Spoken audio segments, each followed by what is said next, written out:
অন্যায় করার কারণে ইবলিস চিরদিনের জন্য মারদুদ হয়েছে, অভিশপ্ত হয়েছে এবং সীমাহীন অনন্তকাল যুগ যুগ ধরে তাকে জাহান্নামে পড়তে হবে।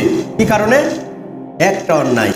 আল্লাহ তখন বলেছিলেন যে তুমি উসজুদু লি আদম, আদমকে সিজদা করো। আবা ওয়াস্তাকবার, কিন্তু কি করলো? সে অহংকার করলো।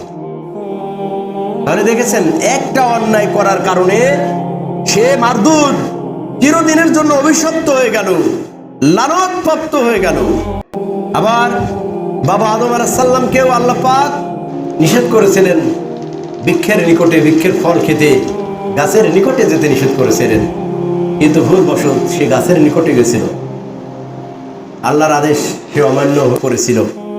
কিন্তু আল্লাহ পাক যখন তাকে ধরলেন বাবা আদমকে, তখন বাবা আদম বলেছিলেন, রব্বানা যালামনা আনফুসানা ওয়া ইল্লাম তাগফির লানা ওয়া তারহামনা লানাকুনান্না মিনাল খাসিরিন।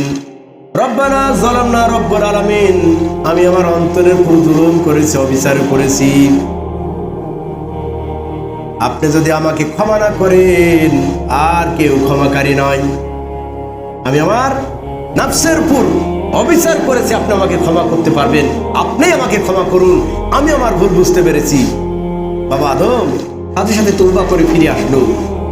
আল্লাহ পাক বাবা আদমকে ক্ষমা করে দিলেন, কিন্তু ইবলিসকে আল্লাহ ক্ষমা করলেন।